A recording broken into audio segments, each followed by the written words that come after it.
अस्सलाम वालेकुम, आदाब। मैं मोहम्मद जाफ़र, सर्वधार्मिक मानव एकता विश्व शांति मंच को जो लेकर हम चल रहे हैं, जो इसमें हमारे साथ जो पहले से भी लोग हैं, जो सारे मज़हब के लोग जो हमारे साथ जुड़ रहे हैं, एक बहुत बड़ी कामयाबी की तरफ हमारे कदम है। क्योंकि जो माहौल, जो हालात पूरे दुनिया के बने हुए हैं, उस हिसाब से सारी दुनिया में अमन और शांति का पैगाम पहुंचाने की सख्त ज़रूरत है। जो हालात बनते आ रहे हैं, मज़हब तो मज़हब के मानने वाले तो मज़हब है, सबका अपना मज़हब है, अपना धर्म, अपना इस्लाम, यानी कि तमाम मज़हब के लोग। अब रही बात दुनिया के हालात, तो सबके सामने है। अब रही बात हमारे भारत की। भारत में जो हालात है, जिस तरह से हर वक्त में एक नई बातें लेकर सामने आते हैं, नई अफवाहें, हर वो चीज़ से बहरहाल धर्म इस्लाम यहाँ ज़्यादा उरूज पे है। यानी कि यहाँ पर हर हाल में हिंदू मुस्लिम किस तरह किया जाए। तो ये जो भी होता है बहरहाल एक सियासत के ज़रिए ही होता है। ये तो दुनिया जान चुकी है और हमारी भारत की जनता जनार्दन अच्छी तरह से वाकिफ़ हो चुकी है। तो हमको वो काम करना है जो हमारा दिल कहता है, हमारा मन कहता है। हम भारतीय है तो ज़रूरी है, ये भारत एक धार्मिक स्थान है, मगर यहाँ पर संविधान के मुताबिक भारत चलता है। संविधान बाबा साहेब अम्बेडकर जी जिस संविधान को लेकर एक नया इनकलाब पूरी दुनिया में लाए, बहरहाल वो एक संविधान, ऐसा संविधान है जो लिखा गया, उसमें किसी भी मज़हब को कोई परेशानी नहीं है, किसी से किसी को तकलीफ़ बिल्कुल नहीं है। यानी कि सब मिलकर चलने वाली बात ही है। ऐसा इस तरह से वो संविधान बनाया गया। मगर उस संविधान की जो धज्जियाँ उड़ाई जा रही है भारत में, वो चीज़, तमाम चीज़ों पे हमको गौर करने की ज़रूरत है। इसलिए जहाँ पर 6 धर्म रहते हैं, वहाँ नफ़रत फैलाना बहुत आसान होता है। नफ़रत फैलाने वाले नफ़रत फैला रहे हैं, मगर जो बाबा साहेब अम्बेडकर जी का जो संविधान है, वो दिलों में मोहब्बत भरते हुए पूरी दुनिया में अमन और शांति का पैगाम देते हुए आगे बढ़ता है। तो हमको भारत के मुताबिक, भारत के संविधान के साथ चलना है। यहाँ की कानून का एहतराम करते हुए सारे मज़हबों को साथ देकर चलने की बात हमारी होनी चाहिए, जो हम करते आते हैं।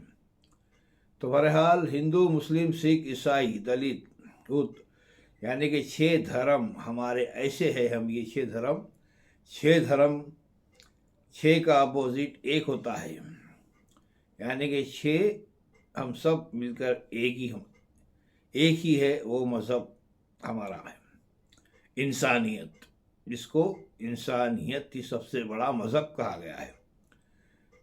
धर्म और इस्लाम, ये जो बातें होती है बहुत अच्छी बात है।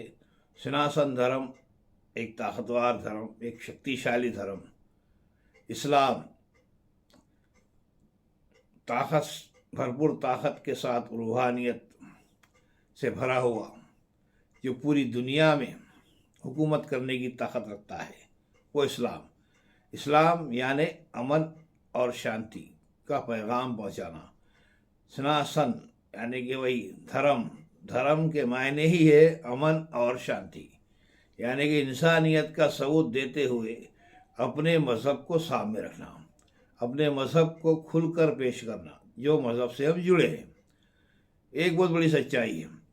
तो बहरहाल तमाम बातों से ये ज़ाहिर है, ये साफ होता है कि वक्त अब जो चल रहा है और जो वक्त आने वाला है, जो संकटें भारत की जनता पे है, तो तमाम को देखते हुए ज़रूरी है हम ये भारत जहाँ तक अब है, जहाँ तक कि भविष्यवाणी की गई है, जहाँ तक कि पेशन गोइयाँ है, भारत एक धार्मिक स्थान है, जहाँ तक भविष्यवाणी है उसके मुताबिक धर्मराज भारत में होगा। ये सच्चाई है।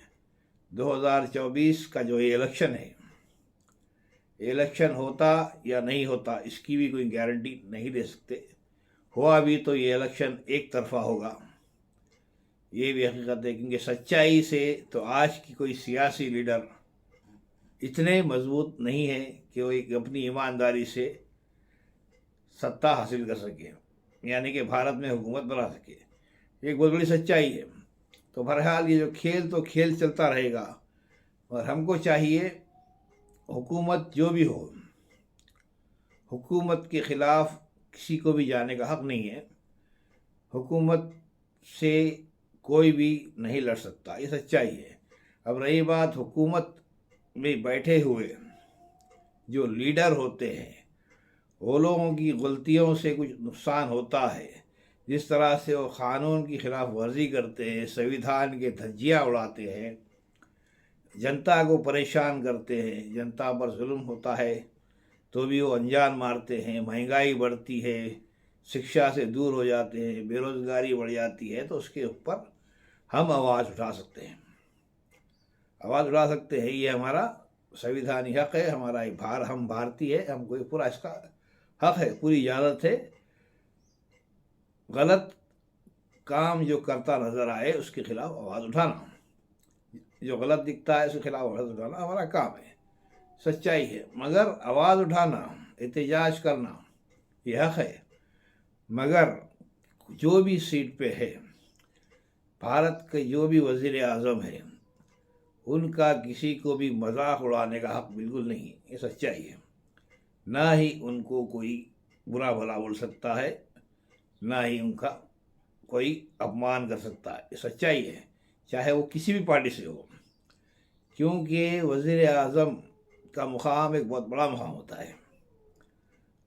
वो मुकाम को जो समझते हैं वो कभी भी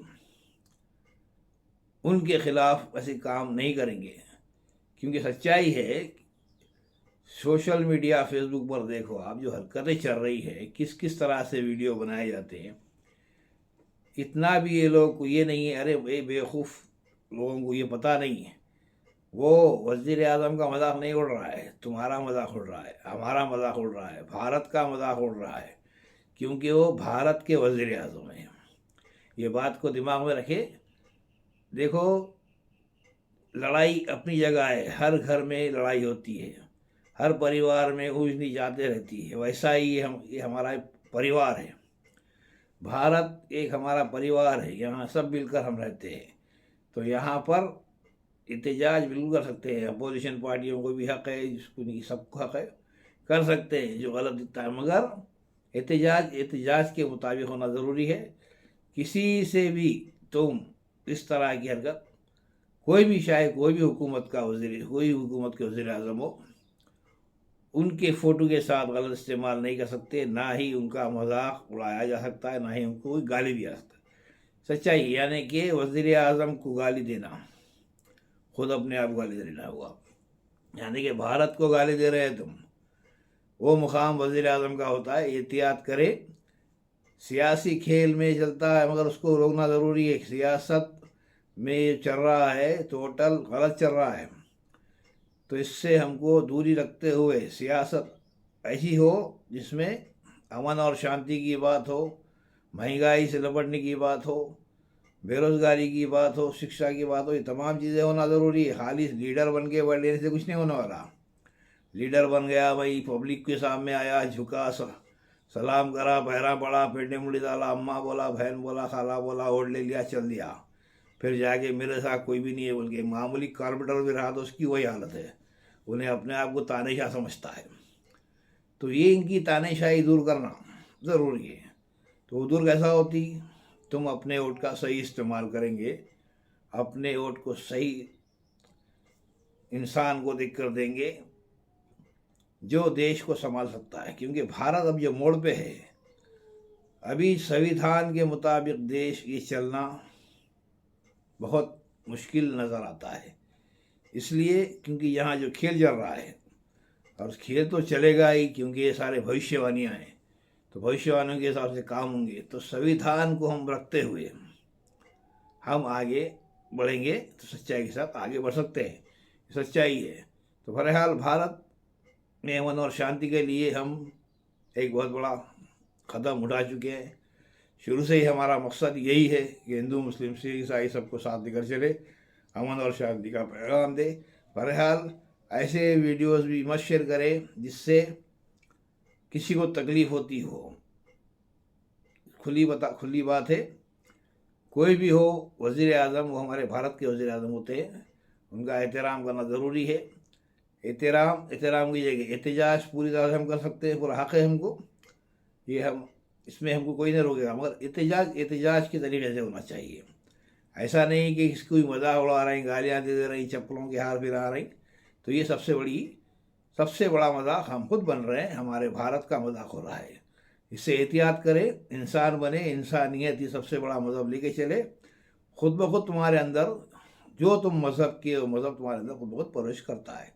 सच्चाई है, ये हकीकत है, इस पर अमल करें, सच्चाई के साथ आगे बढ़े। सर्वधार्मिक मानव एकता विश्व शांति मंच के साथ जुड़िए, अमन और शांति का पैगाम सारी दुनिया में दीजिए, सच्चाई के साथ, नफरत के साथ नहीं। हकीकत है, कोई भी पार्टी हो, पार्टी सियासत होती है, मगर ये जो हमारा जो काम है अमन और शांति का पैगाम पहुँचाना, गरीबों की जितनी मदद हो सकती है हमसे मदद करना, जितनी हमारी ताकत है, जो अल्लाह हमको लेता है वो हम हमारे से जो हो सकता है वो करते हैं और करते रहेंगे जब तक हम दुनिया में हैं। ये सच्चाई है। तो बहरहाल गलत कामों से दूर रहे और अमन और शांति के साथ हमारे साथ जुड़े। जय हिंद, जय भारत।